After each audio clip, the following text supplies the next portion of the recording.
ভিডিওর শুরুতেই জানাই আমার ফেসবুকে যারা আছো এবং ইউটিউবে যারা আমার ভিডিও দেখো, শুভ সকাল সবাইকে। আমি অদিতি। তো অনেক দিন পর সকালে ভিডিও করছি। পুজো হয়ে গেছে আমার সকালেই। আর আমি রেয়াজ করতে বসেছিলাম।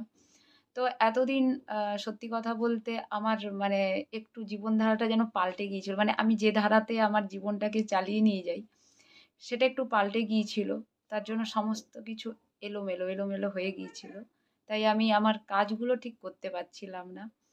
বিশেষ করে আমি যদি যাই কাজ করি না কেন, আমার ঘরে সংসারে যত কাজ হোক না কেন, আমি যদি পুজো আর গান এই দুটো যদি ঠিকঠাক না করি, আমার মাথাই ঠিক থাকে না।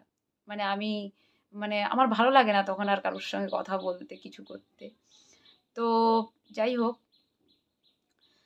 আজ থেকে আমি রেয়াজটা মানে কন্টিনিউ করব। রেয়াজ না করলে আমি ভালো থাকবো না এবং গান ছাড়া আমি বাঁচবো না। তো যাই হোক, কীর্তন তো শুরু করব। কারণ একটু তো মানে এইবারে তো আমি মাঝখান থেকে আমি একটা টিম রেডি করেছি। ওরা তো একটা, যাই হোক, ওদের একটা ছোট্ট মানে আছে।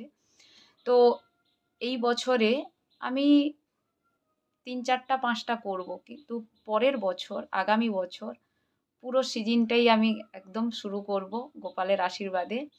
কীর্তন অবশ্যই আমি শুরু করব এবং সেই প্র্যাকটিসটাও আমাকে করতে হবে।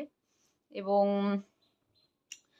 আপনারা অনেকে আপনারা সবাই কেমন আছেন? আপনারা নিশ্চয়ই ভালো আছেন এবং আপনারা যে এতটা ভালোবাসা দিচ্ছেন, এতে আমি সত্যি খুবই খুশি। এবং কালকে আমার একজনের সঙ্গে কথা হয়েছিল। তো উনি আমার ভিডিও দেখেন। তো উনি গঙ্গাসাগরে স্নান করতে গিয়ে ভগবানের কাছে যে আমার জন্য প্রার্থনা করেছেন, এবং আপনারা সবাই যে ভগবানের কাছে প্রার্থনা করছেন অনেকেই আমাকে বলেন। তো আপনাদের এই প্রার্থনার জন্য, আপনাদের এই ভালোবাসার জন্য অবশ্যই একদিন আমি হয়তো এগোতে পারবো। আর সত্যি কথা বলতে গানের কথা অনেকেই বলেন প্রতিদিন গান ছাড়ার জন্য। মেনলি আমার মা-বাবাও বলে গান দেওয়ার জন্য, হয়ে উঠছে না। তো সেটা অবশ্যই গানের ভিডিও করব। মা বাড়ি আসুক, গানের ভিডিও অবশ্যই ছাড়বো। তো এমনি আমি খালি গলাতে গান একটু করে মা বলে ছাড়তে। আর আগামীকাল আমি রবীন্দ্রসঙ্গীত ছেড়েছি। তো রবীন্দ্রসঙ্গীত গাইতে খুব ভয় লাগে।